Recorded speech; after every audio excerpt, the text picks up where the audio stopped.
ਸੁਖਵੰਤ ਕੌਰ ਮਾਨ ਦੀ ਕਹਾਣੀ। ਚੱਟੂ। ਰਾਤ ਸ਼ਾਹ ਕਾਲੀ ਸੀ। ਸਟੇਸ਼ਨ ਤੇ ਇੱਕ ਮੱਧਮ ਜੀ ਬੱਤੀ ਜਗ ਰਹੀ ਸੀ। ਕੁੜੀ ਦੇ ਸਿਰ ਤੇ ਚੱਟੂ ਸੀ।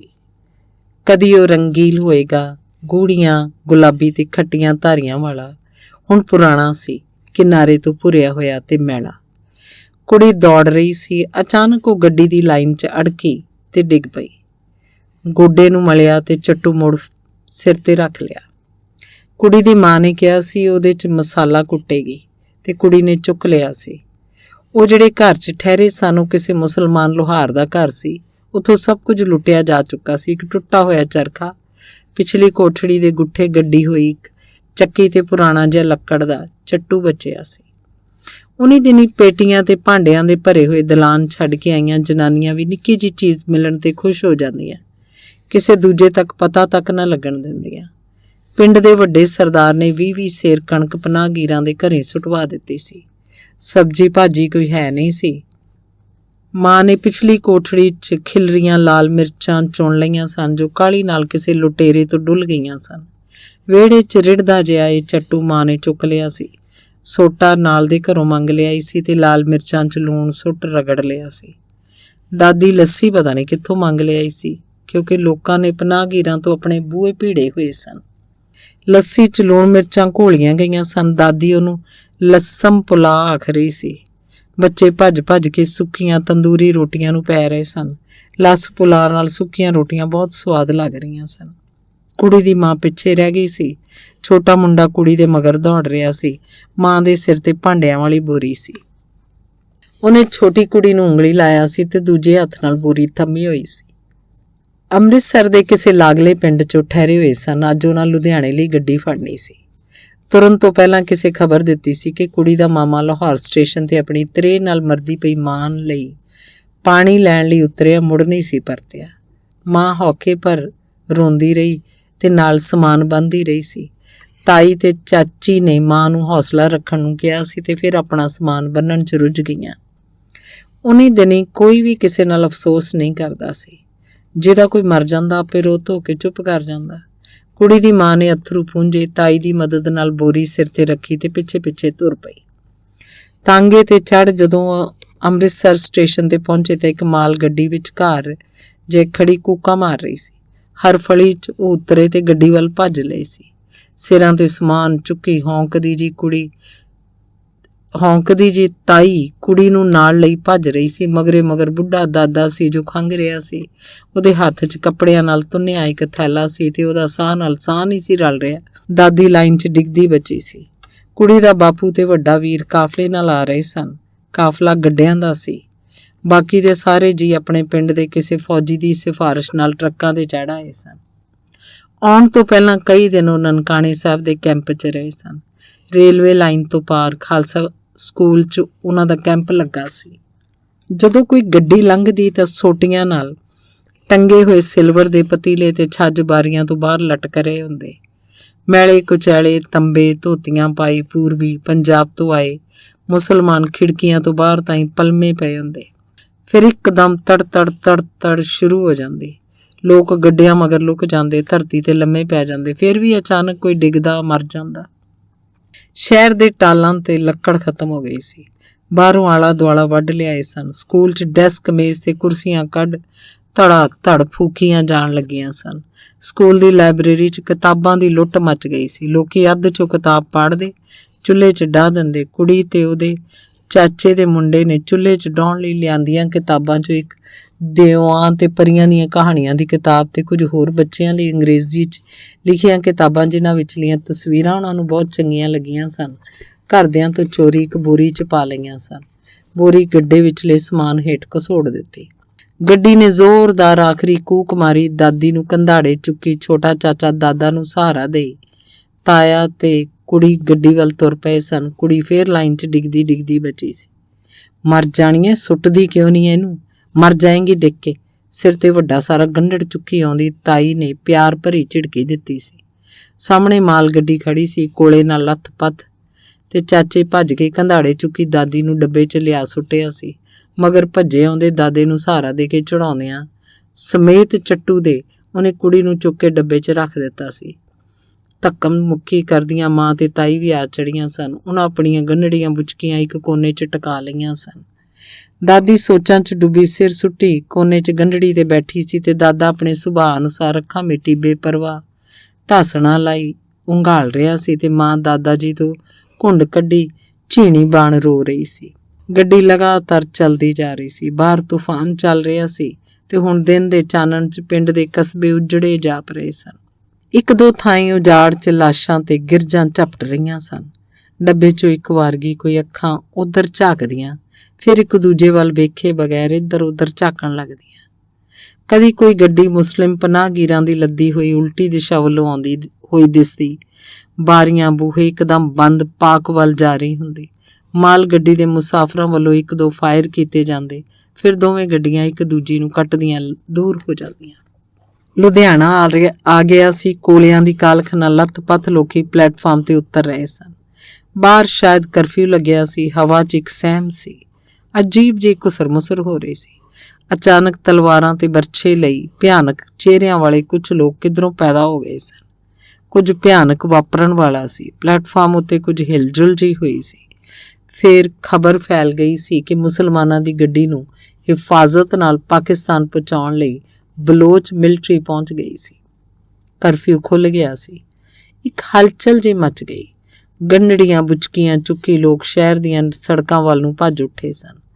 ਉਦਣ ਸਵੇਰੇ ਇੱਕ ਮੁਸਲਮਾਨ ਮੁਹੱਲਾ ਖਾਲੀ ਹੋਇਆ।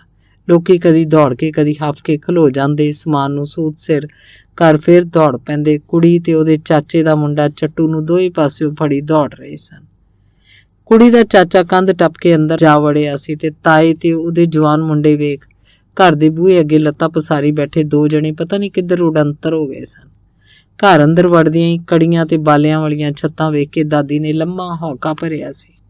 ਤਾਈ ਭੱਜ ਕੇ ਬਾਜ਼ਾਰੋਂ ਬੌਕਰ ਲੈ ਆਈ ਸੀ ਤੇ ਫਿਰ ਤਾਈ, ਚਾਚੀ ਤੇ ਕੁੜੀ ਨੇ ਦੀ ਮਾਂ ਨੇ ਲੱਗ ਕੇ ਸਾਰੀਆਂ ਕੋਠੜੀਆਂ ਦਲਾਨ ਹੂੰਝ ਕੇ ਕੂੜਾ ਇੱਕ ਬੰਨੇ ਲਾ ਦਿੱਤਾ ਸੀ।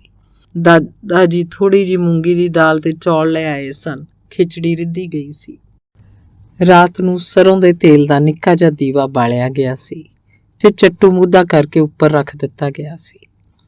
ਦੂਜੇ ਦਿਨ ਸਵੇਰੇ ਕੁਝ ਲੂਣ ਦੀਆਂ ਡਲੀਆਂ, ਸਾਬਤ ਤੇ ਧਨੀਆ ਦਾਦੀ ਖਰੀਦ ਲਿਆਈ ਸੀ ਤੇ ਨਾਲ ਹੀ ਇੱਕ ਨਿੱਕਾ ਜਿਹਾ ਚੱਟੂ ਦੇ ਮੇਚੇ ਦਾ ਡੰਡਾ ਖਰੀਦ ਲਿਆਈ ਸੀ। ਲੂਣ, ਮਿਰਚਾਂ, ਧਨੀਆ ਤਾਈ ਨੇ ਇਕੱਠਾ ਹੀ ਕੁੱਟ ਲਿਆ ਸੀ। ਦੁਪਹਿਰੇ ਚਾਚਾ ਕਿਧਰੋਂ ਸੁਣ ਆਇਆ ਸੀ ਕਿ ਪਾਕਿਸਤਾਨੋਂ ਆ ਰਹੇ ਸਿੱਖਾਂ ਤੇ ਹਿੰਦੂਆਂ ਦਾ ਕਾਫਲਾ ਬਲੋਚ ਮਿਲਟਰੀ ਨੇ ਭਾਰਤ 'ਚ ਵੜਨ ਤੋਂ ਪਹਿਲਾਂ ਹੀ ਮਾਰ ਮੁਕਾਇਆ ਸੀ। ਪਹਿਲਾਂ ਉਹਨਾਂ ਦੇ ਹਥਿਆਰ ਖੋਹ ਲਏ ਸਨ।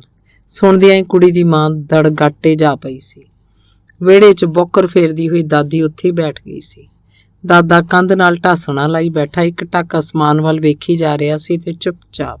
ਹਾਲੀ 2 ਦਿਨ ਵੀ ਨਹੀਂ ਸੀ ਲੰਘੇ ਕਿ ਇੱਕ ਹੋਰ ਭੈੜੀ ਖਬਰ ਆ ਪਹੁੰਚੀ ਸੀ। ਕੁੜੀ ਦਾ ਫੁੱਫੜ ਜੀ ਸਾਰੇ ਪਿੰਡ ਦਾ ਵਾਧ ਮਾਲਕ ਸੀ। ਘਰਦਿਆਂ ਤੋਂ ਬੇਜ਼ੋਰਾ ਹੋ ਕੇ ਉੱਥੇ ਹੀ ਰਹਿ ਗਿਆ ਸੀ। ਭੂਆ ਟੱਬਰੀ ਲੈ ਇੱਕ ਤੁੱਲੇ ਵਾਲੇ ਨੂੰ ਸੋਨੇ ਦੇ ਗਹਿਣੇ ਦੇ ਰਾਵੀ ਪਾਰ ਕਰ ਨਾਲ ਲੱਗਦੇ ਆਪਣੇ ਪੁੱਤਰ ਦੇ ਸਹੁਰਿਆਂ ਦੇ ਪਿੰਡ ਪਹੁੰਚ ਗਈ ਸੀ। ਚੌਥੇ ਦਿਨ ਦੁਪਹਿਰ ਨੂੰ ਰੇਡੀਓ ਤੋਂ ਖਬਰ ਆ ਗਈ ਸੀ ਕਿ ਕਾਫਲੇ ਦੇ ਪਹਿਲੇ ਕੁਝ ਗੱਡਿਆਂ ਦਾ ਨੁਕਸਾਨ ਹੋਇਆ ਸੀ ਤੇ ਫਿਰ ਗੋਰਖਾ ਮਿਲਟਰੀ ਪਹੁੰਚ ਗਈ ਸੀ ਤੇ ਕਾਫਲੇ ਦਾ ਚਾਰਜ ਸਾਂਭ ਲਿਆ ਸੀ। ਸਾਰਿਆਂ 'ਚ ਜਿਵੇਂ ਜਾਨ ਜੀ ਪੈ ਗਈ ਸੀ। ਦਾਦੀ ਮਾਂ ਤੇ ਤਾਈ ਨੇ ਹੁਣ ਟੁੱਟੇ ਹੋਏ ਮੰਜਿਆਂ ਦੀਆਂ ਬਾਹੀਆਂ ਤੇ ਪਾਵੇ ਜੋ ਲੁਟੇਰਿਆਂ ਤੋਂ ਬਚ ਗਏ ਸਨ ਇੱਕ ਗੁੱਠੇ ਜੋੜ ਦਿੱਤੇ ਸਨ। ਗੁਆਂਢੀ ਬਾਣੀਆਂ ਦੀ ਗਾਂ ਦਾ ਗੋਹਾ ਲਿਆ ਕੇ ਘਰ ਦੇ ਕੱਚੇ ਫਰਸ਼ਾਂ ਨੂੰ ਪੋਚਾ ਮਾਰ ਲਿਆ ਗਿਆ ਸੀ। ਚਾਚਾ ਬਾਜ਼ਾਰੋਂ ਇੱਕ ਨਲਕੇ ਵਾਲੇ ਨੂੰ ਲੈ ਆਇਆ ਸੀ ਤੇ ਨਲਕੇ ਨੂੰ ਹੱਥੀ ਤੇ ਬੋਕੀ ਪਵਾ ਕੇ ਚਾਲੂ ਕਰ ਲਿਆ ਗਿਆ ਸੀ। ਪੁਰਾਣੀ ਚੁੱਲ੍ਹ ਢਾਹ ਕੇ ਨਵੀਂ ਬਣਾ ਲਈ ਗਈ ਸੀ।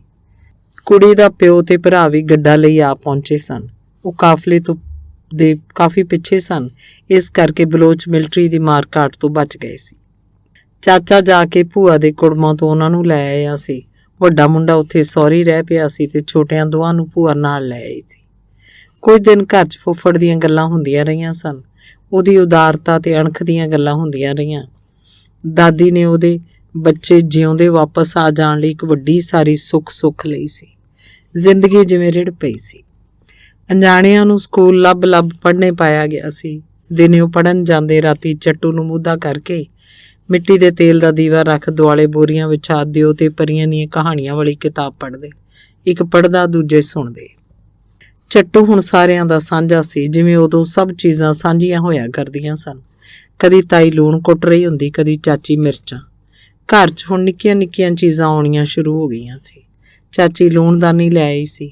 ਅਣਜਾਣਿਆਂ ਨੇ ਉਹਨੂੰ ਹੱਥ ਲਾ ਵੇਖਿਆ। ਦੂਜੇ ਦਿਨ ਤਾਈ ਚੱਕਲਾ ਵੇਲਣਾ ਖਰੀਦ ਲਿਆਈ ਸੀ। ਵਿਹੜੇ 'ਚ ਪਈਆਂ ਚੁਗਾਠਾਂ ਨੂੰ ਠੀਕ ਕਰਵਾ ਕੇ ਉਣ ਲਿਆ ਗਿਆ ਸੀ। ਦੀਵਾਲੀ ਵਾਲੇ ਦਿਨ ਭਾਵੇਂ ਦੀਵੇ ਤਾਂ ਨਹੀਂ ਸੀ ਜਗਾਏ ਗਏ, ਪਰ ਤਾਈ ਇੱਕ ਦੀਵਾ ਜਗਾ ਕੇ ਡਿਊਟੀ 'ਚ ਟੋਕਣ ਵਜੋਂ ਰੱਖ ਆਈ ਸੀ। ਦਾਦਾ ਜੀ ਬਾਜ਼ਾਰੋਂ ਕੇਲੇ, ਅੰਗੂਰ, ਥੋੜੀ ਮਠਿਆਈ ਲੈ ਆਏ ਸਨ। ਅਣਜਾਣੇ ਬੜੇ ਖੁਸ਼ ਸਨ। ਮੁੱਦਤਾਂ ਬਾਅਦ ਨਿਆਣਿਆਂ ਨੂੰ ਖਾਣ ਲਈ ਕੋਈ ਚੀਜ਼ ਮਿਲੀ ਸੀ। ਦਾਦੀ ਹਾਲੇ ਵੀ ਆਪਣੇ ਭਰੇ ਭੁਕੁੰਨੇ ਲੋਹੇ ਦੇ ਗਾਡਰਾਂ ਵਾਲੇ ਪੱਕੇ ਘਰ ਨੂੰ ਯਾਦ ਕਰ ਕਰ ਹੌਕੇ ਭਰਦੀ ਰਹਿੰਦੀ। ਤਾਈ ਆਪਣੇ ਨਵੇਂ ਪਾਏ ਘਰ ਦੀਆਂ ਗੱਲਾਂ ਕਰਦੀ ਰਹਿੰਦੀ, ਜਿਹਦੀ ਚੱਟ ਵੀ ਹਾਲੇ ਉਹਨੇ ਨਹੀਂ ਸੀ ਕੀਤੀ। ਮਾਂ ਸਭ ਤੋਂ ਲੁੱਕ ਆਪਣੇ ਭਰਾ ਲਈ ਰੋਂਦੀ ਰਹਿੰਦੀ। ਫਿਰ ਵੀ ਨਿੱਕੀਆਂ ਨਿੱਕੀਆਂ ਖੁਸ਼ੀ ਭਰੀਆਂ ਖਬਰਾਂ ਆਉਣੀਆਂ ਸ਼ੁਰੂ ਹੋ ਗਈਆਂ ਸਨ। ਸ਼ਹਿਰ ਦੀ ਸਬਜ਼ੀ ਮੰਡੀ 'ਚ ਚਾਚੇ ਨੂੰ ਆੜਤ ਦੀ ਦੁਕਾਨ ਮਿਲ ਗਈ ਸੀ। ਫਿਰ ਸ਼ਹਿਰ ਦੇ ਗੰਦੇ ਨਾਲੇ ਵਾਲੀ ਸਾਰੀ ਜ਼ਮੀਨ ਦਾ ਠੇਕਾ ਵੀ ਮਿਲ ਗਿਆ ਸੀ। ਭੂਆ ਜੀ ਨੇ ਕਦੀ ਕੱਖ ਭੰਨ ਕੇ ਦੂਰਾ ਨਹੀਂ ਸੀ ਕੀਤਾ, ਹੁਣ ਆਪਣੀ ਕੋਠੜੀ 'ਚ ਪੋਚਾ ਫੇਰ ਰਹੀ ਹੁੰਦੀ, ਫੂਕਾ ਮਾਰ ਮਾਰ ਚੁੱਲ੍ਹੇ 'ਚ ਅੱਗ ਬਾਲ ਰਹੀ ਹੁੰਦੀ। ਫਿਰ ਪੱਥਰ ਦਾ ਕੋਲਾ ਆ ਗਿਆ ਸੀ। ਲੋਹੇ ਦੀਆਂ ਅੰਗੀਠੀਆਂ ਨੂੰ ਮਿੱਟੀ ਥੱਪੀ ਗਈ। ਸਫਾਈ ਦੀ ਸ਼ੌਂਕਣ ਦਾਦੀ ਬਾਜ਼ਾਰੋਂ ਦੱਬ ਦੀ ਬੋਕਰ ਖਰੀਦ ਲਿਆਈ। ਉਹ ਮੂੰਹ ਨੇਰੇ ਉੱਠਦੀ ਪਿਛਲੀ ਨੇਰੀ ਕੋਠੜੀ ਤੋਂ ਲੈ ਕੇ ਤਿੰਨੇ ਕੋਠੜੀਆਂ, ਦਲਾਨ, ਵਰਾਂਡਾ ਡਿਊਟੀ ਦਿਨ ਚੜ੍ਹਨ ਤੋਂ ਪਹਿਲਾਂ ਹੀ ਹੂੰਝ ਦਿੰਦੀ। ਹੂੰਝ ਥੱਕ ਜਾਂਦੀ ਤਾਂ ਕੱਚੀ ਕੰਧ ਨਾਲ ਢਾਸਣਾ ਲਾਈ ਰੋਣ ਬਹਿ ਜਾਂਦੀ। ਠੇਕੇ ਤੇ ਲਈ ਭੋਏ 'ਚ ਕੰਮ ਚਲਾਉਣ ਲਈ ਬੀਜਾਂ ਤੇ ਮਜ਼ਦੂਰੀ ਦੀ ਲਈ ਪੈਸਿਆਂ ਦੀ ਲੋੜ ਸੀ। ਪੈਲੀਆਂ ਵਾਹੁਣ ਲਈ ਬਲਦਾਂ ਦੀ ਲੋੜ ਸੀ। ਨਗਦ ਪੈਸਾ ਕਿਸੇ ਕੋਲ ਵੀ ਨਹੀਂ ਸੀ। ਦਾਦਾ ਜੀ ਦੇ ਆਖਣ ਦੀ ਦੇਰ ਸੀ। ਤਾਈ ਨੇ ਸੋਨੇ ਦੀ ਵੰਗ, ਚਾਚੀ ਨੇ ਚਾਪ, ਮਾਂ ਨੇ ਵਾਲੀਆਂ, ਦਾਦੀ ਨੇ ਆਪਣੀ ਸੋਨੇ ਦੇ ਸਟੱਡ ਲਾ ਕੇ ਦਾਦਾ ਜੀ ਦੀ ਝੋਲੀ 'ਚ ਪਾ ਦਿੱਤੇ। ਹੁਣ ਚੜ੍ਹਦੇ ਸਿਆਲ ਦੀ ਧੁੱਪ 'ਚ ਬੈਠ ਕਈ ਤਰ੍ਹਾਂ ਦੇ ਫਾਰਮ ਭਰੇ ਜਾ ਰਹੇ ਸੀ। ਪਾਕਿਸਤਾਨ 'ਚ ਰਹਿ ਗਈਆਂ ਜ਼ਮੀਨਾਂ, ਜਾਇਦਾਦਾਂ ਦੇ ਵੇਰਵੇ ਲਿਖੇ ਜਾ ਰਹੇ ਹੁੰਦੇ, ਮੁੱਲ ਅੰਕੇ ਜਾ ਰਹੇ ਹੁੰਦੇ, ਮਿਲਣ ਵਾਲੇ ਅਫਜ਼ਾਨੇ ਬਾਰੇ ਕਿਆਸ ਰਾਈਆਂ ਕੀਤੀਆਂ ਜਾਂਦੀਆਂ। ਇੱਕ ਦਿਨ ਇੱਕ ਛੋਟੀ ਲਾਲਟਨ ਦਾਦਾ ਜੀ ਲੈ ਕੇ ਆਏ। ਅਣਜਾਣੇ ਲਾਲਟਨ ਦੇ ਸ਼ੀਸ਼ੇ ਨੂੰ ਉਂਗਲਾਂ ਲਾ ਵਹਿੰਦੇ ਰਹੇ ਸਨ। ਗਈ ਰਾਤ ਤੱਕ ਲਾਲਟਨ ਦੁਆਲੇ ਬੈਠੇ ਲਾਲਟਨ ਦੀਆਂ ਗੱਲਾਂ ਹੀ ਕਰਦੇ ਰਹੇ ਸਨ। ਘਰ 'ਚ ਹੁਣ ਡਾਲਡੇ ਘਿਓ ਦੀ ਪੀਪੀ ਆ ਗਈ ਸੀ। ਤਾਈ, ਚਾਚੀ ਤੇ ਦਾਦੀ ਨੇ ਪਹਿਲਾਂ ਤਾਂ ਬੜਾ ਨੱਕ ਮਰੋੜਿਆ ਸੀ। ਘਿਓ ਨੂੰ ਵਾਰੀ ਸਭ ਨੇ ਸੁੰਘਿਆ ਸੀ। ਦੇਸੀ ਘਿਓ ਖਾਣ ਦੀ ਆਦਤ ਸੀ, ਪਰ ਹੌਲੀ ਹੌਲੀ ਹੁਣ ਕਦੀ ਆਲੂਆਂ ਦੀਆਂ ਪਰੌਂਠੀਆਂ ਪੱਕ ਰਹੀਆਂ ਹੁੰਦੀਆਂ ਤੇ ਕਦੀ ਵੇਸਣ ਵਾਲੀਆਂ। ਸਵੇਰੇ ਸਵੇਰੇ ਸਾਰੇ ਕੰਮਾਂ ਨੂੰ ਜਾਣ ਲੱਗ ਪਏ ਸਨ। ਦਾਦਾ ਜੀ ਖੱਦਰ ਦਾ ਸਵੱਛ ਸੂਟ ਪਾਈ, ਹੱਥ 'ਚ ਥੈਲਾ ਲਈ ਆੜਤ ਦੀ ਦੁਕਾਨ ਤੇ ਜਾ ਬੈਠਦੇ। ਆਉਂਦੇ ਤਾਂ ਉਹਨਾਂ ਦੇ ਥੈਲੇ 'ਚ ਕਦੀ ਅਮਰੂਦ ਹੁੰਦੇ, ਕਦੀ ਨਾਸ਼ਪਾਤੀਆਂ, ਤੇ ਉਰਦੂ ਦੀ ਅਖਬਾਰ ਉਹ ਬਾਜ਼ਾਰ 'ਚੋਂ ਖਰੀਦ ਲਿਆਉਂਦੇ। ਧੁੱਪੇ ਡੱਠੀ ਮੰਜੀ ਤੇ ਬੈਠੇ ਉਹ ਇੱਕ ਖਬਰ ਉੱਚੀ ਉੱਚੀ ਪੜ੍ਹ ਕੇ ਸਾਰਿਆਂ ਨੂੰ ਸੁਣਾਉਂਦੇ। ਜਿੱਥੇ ਜਿਨਾਹ ਤੇ ਨਹਿਰੂ ਦਾ ਨਾਂ ਆ ਜਾਂਦਾ, ਦਾਦੀ ਦੋਵਾਂ ਨੂੰ ਗਾਲੀ ਡਹਿ ਪੈਂਦੀ।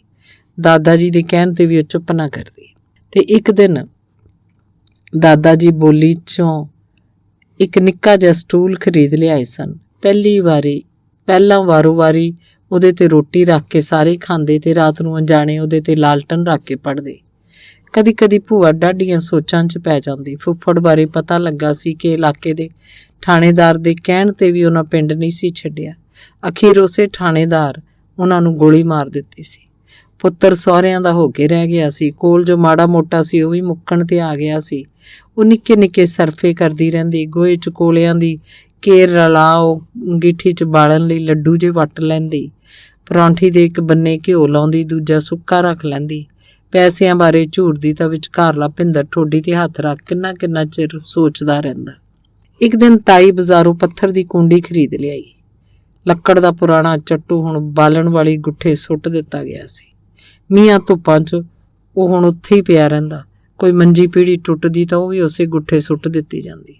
ਪਤਾ ਨਹੀਂ ਕਿਵੇਂ ਕਾਪੀਆਂ ਕਿਤਾਬਾਂ ਲਈ ਮਿਲੇ ਪੈਸਿਆਂ 'ਚੋਂ ਭਿੰਦਰ ਨੇ ਪੈਸੇ ਬਚਾ ਕੇ 2 ਕੁੱਕੜੀਆਂ ਖਰੀਦ ਲਿਆਂਦੀਆਂ। ਘਰ 'ਚ ਇੱਟਾਂ ਵੱਟੇ ਜੋੜ ਅਣਜਾਣਿਆਂ ਨੇ ਇੱਕ ਖੁੱਡਾ ਬਣਾ ਲਿਆ ਸੀ ਤੇ ਕੁੱਕੜੀ ਅੰਡਾ ਦਿੰਦੀ। ਅਣਜਾਣੇ ਭੱਜ ਕੇ ਦੁਆਲੇ ਹੋ ਜਾਂਦੇ। ਭਿੰਦਰ ਅੰਡਾ ਵੇਚ ਕੇ ਕਾਨਾ ਮਾਂ ਦੀ ਤਲੀ ਤੇ ਲਿਆ ਰੱਖਦਾ। ਵੱਡੇ ਭਰਾ ਨੂੰ ਰਿਫਿਊਜੀ ਹੋਣ ਕਰਕੇ ਕਾਲਜ ਵੱਲੋਂ ਇੱਕ ਬੜਾ ਖਰਵਾ ਕਾਲਾ ਕੋਟ ਮਿਲ ਗਿਆ ਸੀ ਤੇ ਸਾਰੇ ਅਣਜਾਣੇ ਉਹਨੂੰ ਵਾਰੀ ਪਾ ਕੇ ਨੱਚੇ ਸਨ।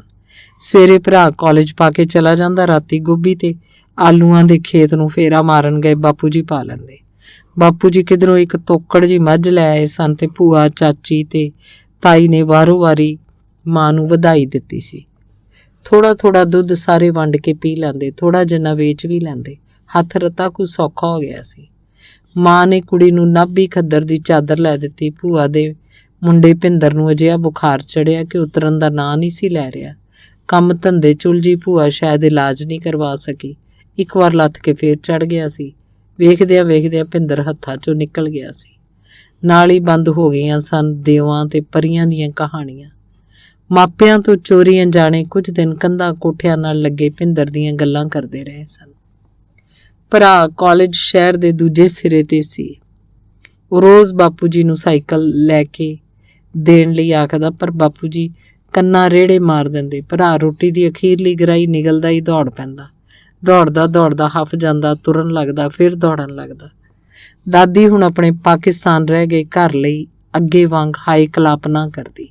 ਬਸ ਕਦੀ ਕਦੀ ਧੀ ਦਾ ਦੁੱਖ ਉਹਨੂੰ ਦੁਖੀ ਕਰ ਜਾਂਦਾ, ਪਰ ਹੌਲੀ ਹੌਲੀ ਇਹ ਦੁੱਖ ਵੀ ਜਿਵੇਂ ਘਟ ਗਿਆ। ਅਣਜਾਣੇ ਵੀ ਹੁਣ ਭਿੰਦਰ ਨੂੰ ਘੱਟ ਹੀ ਯਾਦ ਕਰਦੇ ਸੀ। ਇਸ ਤਰ੍ਹਾਂ 2 ਸਾਲ ਲੰਘ ਗਏ ਸਨ। ਆੜਤ ਦੀ ਦੁਕਾਨ ਹੁਣ ਪੱਕੀ ਹੋ ਗਈ ਸੀ। ਨੇੜੇ ਇੱਕ ਪਿੰਡ 'ਚ ਭੋਏ ਅਲਾਟ ਹੋ ਗਈ ਸੀ। ਕਲੇਮ ਦੇ ਪੈਸੇ ਵੀ ਮਿਲ ਗਏ ਸਨ। ਮੁੰਡੇ ਕੁੜੀਆਂ ਹੁਣ ਸ਼ਹਿਰ ਦੇ ਸਭ ਤੋਂ ਚੰਗੇ ਸਕੂਲਾਂ 'ਚ ਦਾਖਲ ਕਰਵਾ ਦਿੱਤੇ ਗਏ ਸਨ। ਵੱਡੇ ਵੀਰ ਨੂੰ ਸਾਈਕਲ ਲੈ ਦਿੱਤਾ ਗਿਆ ਸੀ। ਤਾਏ ਦੇ ਵੱਡੇ ਮੁੰਡੇ ਨੂੰ ਇੱਕ ਚੰਗੀ ਨੌਕਰੀ ਮਿਲ ਗਈ ਸੀ। ਸਾਕ ਸੈਨ ਵੀ ਲੱਭ ਲਭਾ ਕੇ ਮਿਲ ਗਏ ਸਨ। ਕਰਦਿਆਂ ਕਰਾਉਂਦਿਆਂ ਕਲੇਮ ਦੇ ਕੁਝ ਪੈਸੇ ਵੀ ਤੇ ਗੰਦੇ ਨਾਲੇ ਵਾਲੀ ਭੋਏ ਤੇ ਸਬਜ਼ੀਆਂ ਵੀ ਵਾਹ-ਵਾਹ ਵਟਕ ਹੋਣ ਲੱਗ ਪਈ ਸੀ। ਤੇ ਕੁਝ ਦਿਨਾਂ 'ਚ ਹੀ ਤਾਏ ਦੇ ਮੁੰਡੇ ਦੀ ਮੰਗਣੀ ਇੱਕ ਚੰਗੇ ਖਾਂਦੇ ਪੀਂਦੇ ਘਰਾਣੇ 'ਚ ਹੋ ਗਈ ਸੀ। ਨਾਲ ਹੀ ਵਿਆਹ ਦਾ ਸਾਇਆ ਵੀ ਪੱਕਾ ਹੋ ਗਿਆ ਸੀ ਤੇ ਕੁੜੀ ਦਾ ਸਾਰਾ ਟੱਬਰ ਵਿਆਹ ਦੀਆਂ ਤਿਆਰੀਆਂ 'ਚ ਰੁੱਝਾ ਹੋਇਆ ਸੀ। ਬਾਲਣ ਵਾਲੀ ਗੁੱਠੋਂ ਇੱਕ ਮਜ਼ਦੂਰ ਲੱਕੜੀਆਂ ਚੁੱਕ ਰਿਹਾ ਸੀ। ਤਾਏ ਦਾ ਮੁੰਡਾ ਕੁਹਾੜੇ ਨਾਲ ਖਲਪਾੜਾਂ ਪਾੜ ਰਿਹਾ ਸੀ। ਬਾਲਣ ਦੇ ਹੇਠੋਂ ਇੱਕ ਚੱਟੂ ਵਰਗੀ ਚੀਜ਼ ਨਿਕਲ ਆਈ ਸੀ, ਮਿੱਟੀ ਘੱਟੇ ਨਾਲ ਭਰੀ ਹੋਈ ਬਦਰੰਗ। ਹਾਏ, ਆਹ ਤੇ ਆਪਣਾ ਚੱਟੂ ਏ, ਚਾਚੀ ਨੇ ਪੈਰ ਨਾਲ ਰੇੜਦਿਆਂ ਕਿਹਾ ਸੀ। ਆਹੋ, ਕੁੜੀ ਭੱਜ ਕੇ ਉਹਦੇ ਤੇ ਉਲਰ ਗਈ ਸੀ। ਤੂੰ ਡਿੱਗ ਪਈ ਸਾਂ ਗੱਡੀ ਦੀ ਲਾਈਨ 'ਚ। ਤਾਈ ਖਿੜਖੜਾ ਕੇ ਹੱਸ ਪਈ ਸੀ। ਤੇ ਮੈਂ ਇਹਦੇ ਸਮੇਤ ਹੀ ਇਹਨੂੰ ਗੱਡੀ 'ਚ ਸੁੱਟ ਲਿਆ ਸੀ, ਚਾਚੇ ਨੇ ਕਿਹਾ।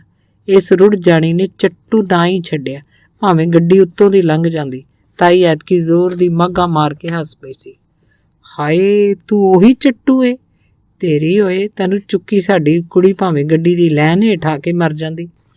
ਤਾਏ ਦੇ ਮੁੰਡੇ ਨੇ ਕੁਹਾੜੇ ਦੇ ਇੱਕੋ ਵਾਰ ਨਾਲ ਉਹਦੇ 2 ਪਾੜ ਕਰ ਦਿੱਤੇ ਸਨ।